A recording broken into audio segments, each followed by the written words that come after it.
In this video, we are going to talk about how do you go from 1 million to 3 million, 5 million, and 20 and 30 and 40 million and beyond. And what are some of the things that we have done as an organization and some of the mistakes that I've made as a CEO. So maybe you are stuck at a couple $1 million a year and you're not quite sure how do you go to that next level. And people say that your first million is the hardest, which I agree, because below 1 million, you are trying to find the product market fit, maybe testing different markets, maybe also refining your offer, right? It's all about sales and marketing. How do you get leads? How to convert those leads? And once you have that, I believe anything above 1 million, right? You only have one problem, and that is people. People. Anything above 1 million, your problem is not actually the real problem. Your problem is not I have a revenue problem or I have a sales problem. You have a sales people problem. You don't have a marketing problem. You have a marketer problem. You don't have, customer support problem. You have customer, service people problem. Now, one of the many mistakes that I made that I didn't know, but now I know, and I don't want you to make that mistake, is this. Your greatest strength, your strongest suit will become your greatest weakness as you scale. What do I mean by this? At a couple $1 million, I was the strongest closer within my company. That means I am the rainmaker, I am the driver, I bring in the revenue, right? Because I could communicate and I know how to sell. So because I am so strong, right, in sales and closing, the company depends on me, always on me, to bring in the revenue. So my greatest strength, my strongest suit becomes my greatest weakness. What it means is if I am not on the phone, if I'm not meeting with clients, I'm not growing the company. Until I started building a little sales team, right? A team that other people could close, but they couldn't close as well as I do. So it's always, they might close some sales, but a majority of the sales still coming from me. Now to learn, I need to pivot. I need to learn how to build a sales team and how do I have sales managers in place and how could I elevate my team to my closing skills. So it's very, very interesting because throughout that process, I noticed, hey, you know what? I could always close better. I wanted to jump back into it. But then I become the bottleneck. I was the biggest bottleneck until I have structure and a team in place, because a sales leader's job is not to grow sales. A sales leader's job is to grow sales people in both quality and quantity. So that's a mindset shift that I had to make.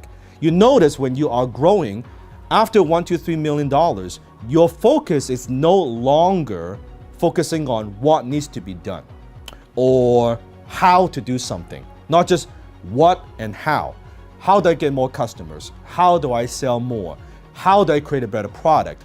At 10 millions and above, your focus shifts from what and how to who. Who could do this for me? Who could I hire? Who do I need to recruit that could build the business? So pretty much think of it this way. Below 10 million, you are building the business. You are the driver, right?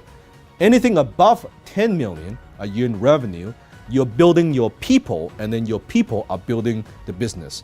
Now you're much more in a leadership position. You're leading the team. You might not be the best at doing that particular thing anymore. You bring in people. Now here's the problem. People talk about you only want to hire A players to join your company. Now it sounds good in theory.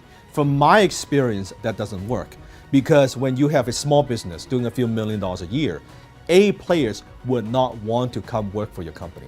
It's very, very difficult to attract talents or attract talents at a quantity that you need. You might have a couple good ones, a couple good loyal ones, but a majority of your team, they would not be made up of A players. You might have a lot of B players.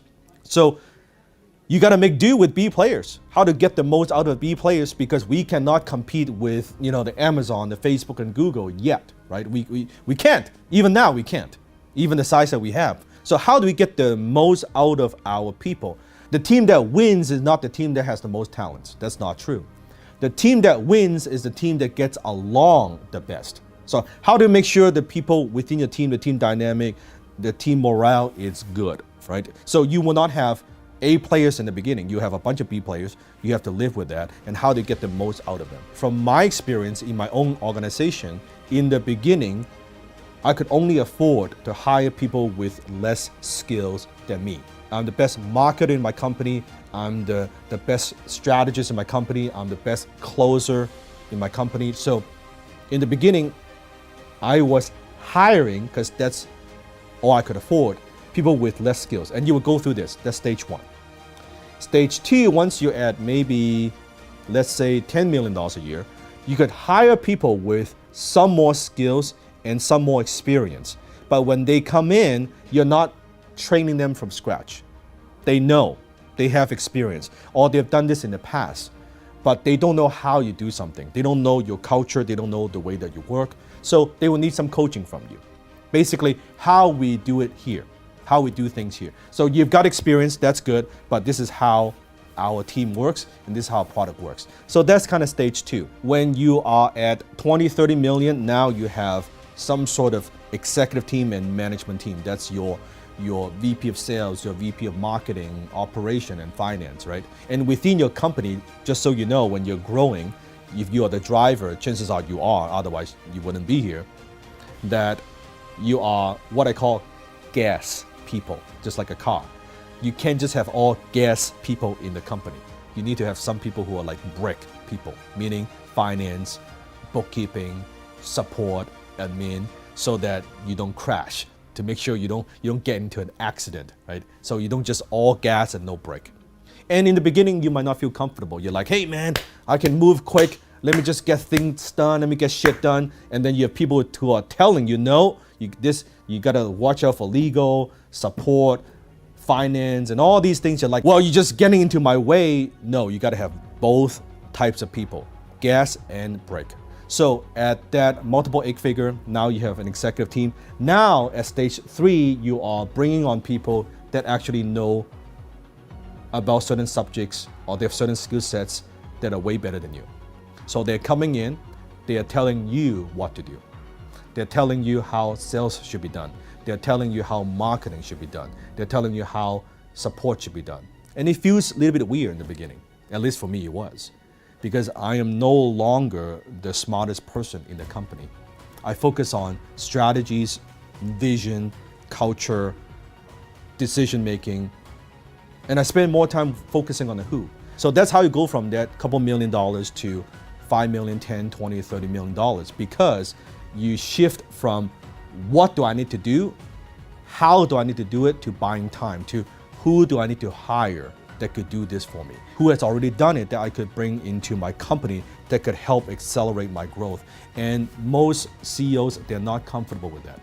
They want to be the rainmakers. They want to be the drivers. And that's what I have experienced as well. So knowing after $1 million, the only problem you have is people. Focus on your people, build your people, and then let your people build your business. You've already built a thriving business, but the question is, how do you scale fast without burning out? How do you transition out of the day-to-day operations so you can make more profits and have more time and freedom? The answer is not some magical software that makes your life easier, and it's not hoping you could outsource all these problems to some agencies. If you want to know the secrets of how the top 0.1% entrepreneurs create high-performing and self-managed teams, join us for our upcoming SMART Challenge. Click the link below to secure your seat today.